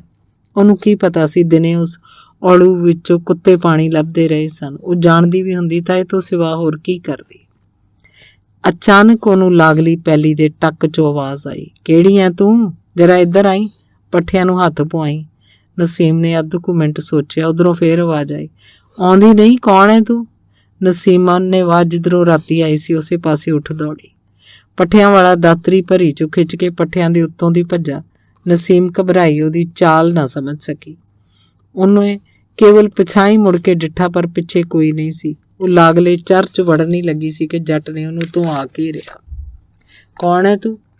ਉਸ ਪੁੱਛਿਆ ਤੇ ਜਵਾਬ ਨਾ ਮਿਲਣ ਤੇ ਆਪੇ ਹੀ ਉਹਦੀ ਸ਼ਕਲ, ਪਹਿਰਾਵੇ ਤੇ ਲੇਥੂ ਪੇਥੂ ਹੋਏ ਕੱਪੜਿਆਂ ਤੋਂ ਅੰਦਾਜ਼ਾ ਲਾ ਕੇ ਜਵਾਬ ਦਿੱਤਾ, ਮੁਸਲਮਾਨੀ। ਨਸੀਮ ਨੇ ਹਾਂ ਜਾਂ ਨਾ 'ਚ ਕੋਈ ਉੱਤਰ ਨਾ ਦਿੱਤਾ। ਸਿੱਖ ਨੇ ਉਹਨੂੰ ਬਾਹੋਂ ਫੜ ਕੇ ਖਿੱਚਿਆ, ਪਰ ਉਹ ਨਾ ਉੱਠੀ। ਉਹ ਦੂਸਰੀ ਵਾਰ ਸਾਰਾ ਜ਼ੋਰ ਲਾ ਕੇ ਉਹਨੂੰ ਖਿੱਚਿਆ। ਉਹ ਚੀਕ ਮਾਰ ਕੇ ਉੱਠੀ ਤੇ ਉਹਦਾ ਮੁਕਾਬਲਾ ਕਰਨ ਦਾ ਯਤਨ ਕੀਤਾ, ਪਰ ਦੂਜੇ ਪਲ ਜੱਟ ਦੀ ਲਿਸ਼ਕਦੀ ਤਣੀ ਦਾਤਰੀ ਨੇ ਉਹਨੂੰ ਫੇਰ ਬਿਠਾਤਾ। ਸਿੱਧੀ ਹੋ ਕੇ ਆਪੇ ਤੁਰ ਪਓ। ਮੈਂ ਆਖਿਆ ਨਹੀਂ? ਤੇ ਉਸ ਦਾਤਰੀ ਸਿੱਧੀ ਉਹਦੀ ਛਾਤੀ ਵੱਲ ਕਰਤੀ। ਨਸੀਮ ਡਰੀ ਨਹੀਂ। ਉਹਨੇ ਉੱਠ ਕੇ ਆਪਣੇ ਪਰੋਲੇ ਵਰਗੀ ਚੁੰਨੀ ਸੰਭਾਲੀ, ਫਿਰ ਦਾ ਬਚਾ ਕੇ ਜੱਟ ਦੇ ਗਲ ਪੈ ਗਈ। ਜੱਟ ਨੇ ਦਾਤਰੀ ਪਰੇ ਸੁੱਟ ਕੇ ਉਹਨੂੰ ਦੋਹਾਂ ਹੱਥਾਂ ਨਾਲ ਕਾਬੂ ਕਰਨ ਦਾ ਯਤਨ ਕੀਤਾ, ਪਰ ਨਸੀਮ ਕਾਫੀ ਕਰੜੀ ਨਿਕਲੀ। ਜੱਟ ਨੂੰ 5-7 ਮਿੰਟ ਚੰਗਾ ਜ਼ੋਰ ਲਾਉਣਾ ਪਿਆ ਤਾਂ ਕਿਤੇ ਉਹਦੀ ਸੱਜੀ ਬਾਂਹ ਮਰੋੜਨ 'ਚ ਸਫਲ ਹੋਇਆ। ਪਰ ਇਸ ਤੋਂ ਪਹਿਲਾਂ ਨਸੀਮ ਉਹਦੇ ਮੂੰਹ ਤੇ ਆਪਣੇ ਨਹੁੰਆਂ ਨਾਲ ਕਈ ਲਾਲ ਲਕੀਰਾਂ ਵਾਹ ਚੁੱਕੀ ਸੀ ਤੇ ਹਾਲਾਂ ਤੱਕ ਉਹਦੀ ਦਾੜੀ ਦੇ ਕਾਲੇ ਮੋਟੇ ਵਾਲ ਉਹਦੀਆਂ ਉਂਗਲਾਂ 'ਚ ਫਸੇ ਸਨ। ਤਾਂ ਇਹ ਲੂੰਬੜ ਦੀ ਬੱਚੀ ਛੇਤੀ ਕਾਬੂ ਆਉਣ ਵਾਲੀ ਨਹੀਂ। ਜੱਟ ਨੇ ਆਪਣੇ ਆਪ ਨੂੰ ਉੱਚੀ ਸਾਰੀ ਕਿਹਾ। ਸਾਰੇ ਜ਼ੋਰ ਦਾ ਇੱਕ ਗੋਡਾ ਨਸੀਬ ਦੇ ਲੱਕ 'ਚ ਮਾਰਿਆ। ਨਸੀਮ ਮੁੱਧੜੇ ਮੂੰਹ ਪਈ, ਪਰ ਉਸ ਹਾਈ ਉਈ ਕੋਈ ਨਾ ਕੀਤੀ। ਉਹਨੂੰ ਨਿਸੱਲ ਹੋ ਕੇ ਪਈ ਨੂੰ ਜੱਟ ਨੇ ਆਪਣੇ ਲੱਥ ਕੇ ਭੁੰਜੇ ਪਈ ਪੱਗ ਨਾਲ ਹੱਥ ਪਿੱਛੇ ਕਰਕੇ ਨੂੜ ਦਿੱਤਾ ਤੇ ਫਿਰ ਆਪਣੀ ਦਾਤਰੀ ਚੁੱਕ ਕੇ ਉਹਨੂੰ ਉੱਠਣ ਲਈ ਹੁਕਮ ਦਿੱਤਾ। ਉਸ ਭੁੰਜੇ ਪਈ ਨੇ ਕਿਹਾ, ਜ਼ਾਲਮ, ਮੈਨੂੰ ਮਾਰ ਸੁੱਟ। ਮੈਂ ਤੇਰਾ ਇਹ ਵੀ ਅਹਿਸਾਨ ਮੰਨਾਂਗੀ, ਤੇਰਾ ਇਹ ਵੀ ਰੱਬ ਦੀ ਦਰਗਾਹੋਂ ਰਹਿਮ ਮੰਨਿਆ ਜਾਏਗਾ। ਤੈਨੂੰ ਮੈਂ ਕੁਛ ਨਹੀਂ ਆਖਦਾ, ਆਪੇ ਚੁੱਪ ਕਰਕੇ ਟੁਰ ਪਏ, ਨਹੀਂ ਤਾਂ ਇਹੋ ਜਿਹੀ ਮਾਰ ਮਾਰੂੰ ਕਿ ਸਾਰੀ ਉਮਰ ਯਾਦ ਰੱਖੇਂਗੀ। ਸ਼ਾਇਦ ਉਹ ਇਸ ਲੁੱਟ ਦੇ ਮਾਲ ਦੇ ਅਰਸ਼ੋਂ ਉਤਰੀ ਪਰੀ ਤੇ ਇਕੱਲਾ ਹੀ ਮੱਲ ਮਾਰੀ ਰੱਖਣਾ ਚਾਹੁੰਦਾ ਸੀ। ਨਸੀਮ ਮੁੱਧੜੇ ਮੂੰਹ ਪਈ ਨਾ ਉੱਠੀ। ਉਸ ਆਦਮੀ ਨੇ ਉਹਨੂੰ ਗੁੱਤੋਂ ਫੜ ਕੇ ਖੜੀ ਕਰ ਦਿੱਤਾ ਤੇ ਨਸੀਮ ਦੇ ਨੱਕ 'ਚੋਂ ਲਹੂ ਵਗ ਰਿਹਾ ਸੀ। ਤੁਰ ਪੈ ਸਿੱਧੀ ਹੋ ਕੇ, ਉਹਨੇ ਕੁਰਖਤ ਹੌਲੀ ਆਵਾਜ਼ 'ਚ ਕਿਹਾ, ਜਿਵੇਂ ਉਹ ਕਿਸੇ ਹੋਰ ਕੋਲੋਂ ਡਰ ਰਿਹਾ ਹੁੰਦਾ। ਸੂਰਜ ਡੁੱਬ ਗਿਆ ਸੀ। ਨਸੀਮ ਦਾ ਮਨੁੱਖਤਾ ਤੋਂ ਵਿਸ਼ਵਾਸ ਉੱਠ ਚੁੱਕਾ ਸੀ। ਉਹ ਚੀਕ ਚਿਹਾੜਾ ਨਹੀਂ ਸੀ ਪਾਉਣਾ ਚਾਹੁੰਦੀ। ਫਿਰ ਵੀ ਉਸ ਉੱਚੀ ਹਾਲ ਦੁਹਾਈ ਪਾਈ, ਮੈਨੂੰ ਬਚਾਓ ਇਸ ਸ਼ੈਤਾਨ ਕੋਲੋਂ, ਬੌੜਿਓ ਕੋਈ ਰੱਬ ਦੇ ਨੇਕ ਬੰਦਿਓ। ਇਹ ਤਿੱਖੀ ਚੀਰਵੀਂ ਆਵਾਜ਼ ਆਖਰ ਕਿਸੇ ਦੇ ਕੰਨ ਤੱਕ ਪਹੁੰਚ ਹੀ ਗਈ। ਉਸ ਰਾਖਸ਼ ਨੇ ਕਿਹਾ, ਖਬਰਦਾਰ ਜੇ ਦੂਜੀ ਆਵਾਜ਼ ਕੱਢੀ, ਇਹੋ ਦਾਤਰੀ ਤੇਰੀ ਆਂਦਰਾਂ ਧੂ ਲਿਆਊ। ਉਹਨੂੰ ਇਹ ਨਹੀਂ ਸੀ ਪਤਾ ਕਿ ਨਸੀਮ ਮਰਨੋਂ ਉੱਕਾ ਨਹੀਂ ਸੀ ਡਰਦੀ। ਜੇ ਉਹ ਜਿਉਣਾ ਚਾਹੁੰਦੀ ਸੀ ਤਾਂ ਕੇਵਲ ਆਪਣੇ ਪਤੀ ਮਿਲਣ ਦੀ ਆਸ ਤੇ। ਉਹ ਖੜੋਤੀ ਰਹੀ। ਇੱਕ ਗੋਡਾ ਉਹਦੇ ਲੱਕ 'ਚ ਵੱਜਾ। ਉਹ ਮਸਾਂ ਡਿੱਗਦੀ ਡਿੱਗਦੀ ਬਚੀ, ਪਰ ਫਿਰ ਕਰੜੀ ਹੋ ਕੇ ਖੜੋ ਗਈ। ਜੱਟ ਦੀ ਦਾਤਰੀ ਦਾ ਦਸਤਾ ਮੋਰਾਂ 'ਚ ਵੱਜ ਕੇ ਖੁੱਭ ਗਿਆ, ਪਰ ਉਹ ਨਾ ਹਿੱਲੀ। ਸ਼ੈਤਾਨ ਦੇ ਦਿਲ 'ਚ ਖਬਰੇ ਕੀ ਆਇਆ। ਉਸ ਕੁੜੀ ਦੀ ਸੱਜੀ ਵੱਖੀ 'ਚ ਖੱਬਾ ਹੱਥ ਦੇ ਕੇ ਦੂਜੀ ਬਾਹ ਗੋਡਿਆਂ ਤੋਂ ਹੇਠਾਂ ਦੇ ਕੇ ਉਸ ਰੋਂਦੀ ਕੁਰਲਾਉਂਦੀ ਨੂੰ ਚੁੱਕ ਲਿਆ।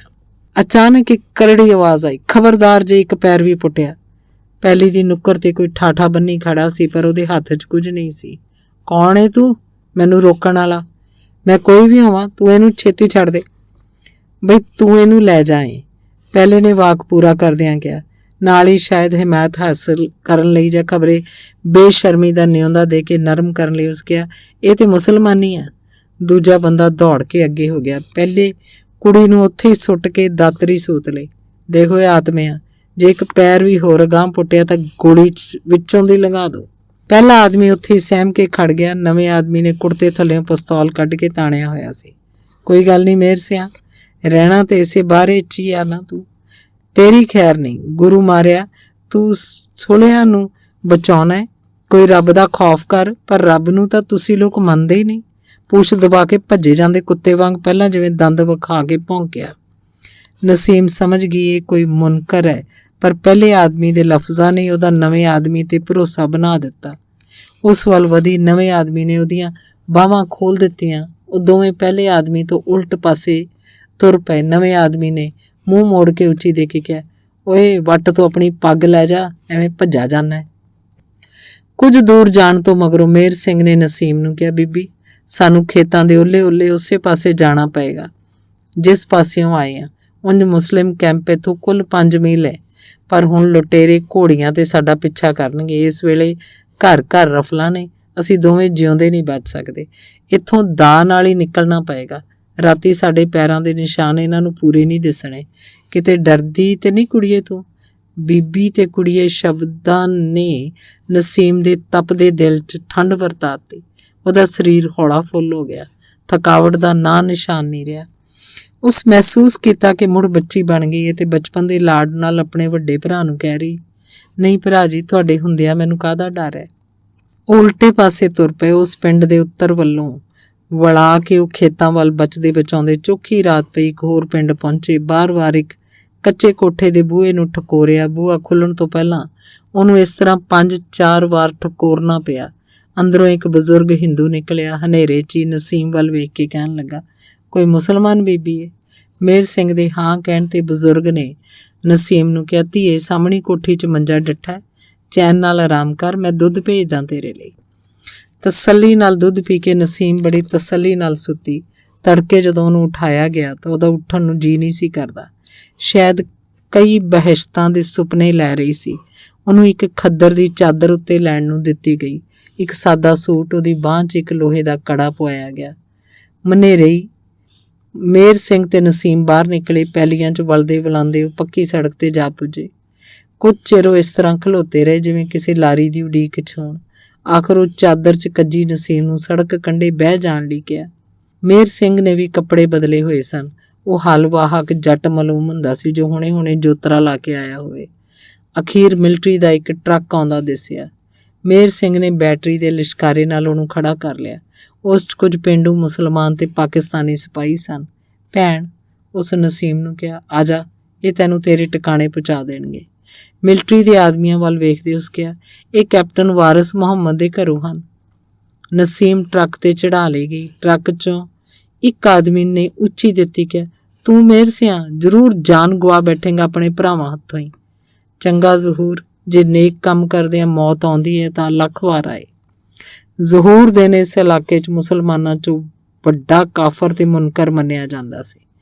ਨਸੀਮ ਦੇ ਕੰਨਾਂ 'ਚ ਵੀ ਇਸ ਨਾਂ ਦੀ ਮਸ਼ਹੂਰੀ ਪਹੁੰਚੀ ਹੋਈ ਸੀ। ਟਰੱਕ ਰਵਾਨਾ ਹੋ ਗਿਆ।